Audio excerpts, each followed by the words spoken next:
Astronomët zbulojnë një planet të ri potencialisht të banueshëm, por mund të jetë minus 70 gradë Celsius. Astronomët kanë zbuluar një planet të ri potencialisht të banueshëm rreth 146 vite dritë larg, me madhësi të ngjashme me Tokën dhe me kushte që ngjajnë me Marsin. Planeti i quajtur HD 137010b rrotullohet rreth një ylli të ngjashëm me Diellin dhe vlerësohet të jetë 6% më i madh se Toka. Një ekip ndërkombëtar shkencëtarësh nga Australia, Britania e Madhe, Shtetet e Bashkuara të Amerikës dhe Danimarka e identifikoi planetin duke përdorur të dhëna të mbledhura në vitin 2017 nga teleskopi hapësinor NASA-s Kepler gjatë një misioni të tij të zgjeruar të njohur si K2. Doktor Chelsea Haung, kërkuese e Universitetit Jugut të Queenslandit në Australi, tha se orbita e planetit është e ngjashme me atë të Tokës rreth 355 ditë.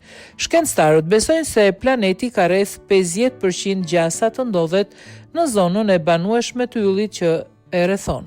Çfarë bën veçanërisht emocionues të planet me madhësi toksore është se ylli i tij ndodhet vetëm rreth 150 vite dritë larg sistemit ton diellor, tha Huang, një nga bashkautorët e studimit. Ylli tjetër më i afërt me një planet të mundshëm të banueshëm rreth një ylli të ngjashëm me Diellin, Kepler 186f, ndodhet 4 herë më larg dhe është 20 herë më i dobët. HD 137010b u zbulua kur kaloi shkurtimisht përpara yllit të tij duke shkaktuar një zbehje të vogël të dritës. Ky sinjal i dobët u identifikua fillimisht nga një ekip shkencëtarësh qytetar, përfshirë autorin kryesor të studimit doktor Alexander Venner, kur ai ishte ende nxënës i shkollës së mesme. Kam kombinuar në këtë projekt shkencor qytetar të quajtur Planet Hunters kur isha në shkollën e mesme dhe ishte një pjesë e madhe e mënyrës se si u futa në kërkimin shkencor, tha Werner, i cili më pas përfundoi doktoraturën në USQ. Ishte një përvojë jashtëzakonshme të kthehesha te ky projekt dhe të zbuloja një zbulim kaq të rëndësishëm. Reagimi i parë i ekipit ndaj zbulimit ishte: "Kjo nuk mund të jetë e vërtetë", tha Huang.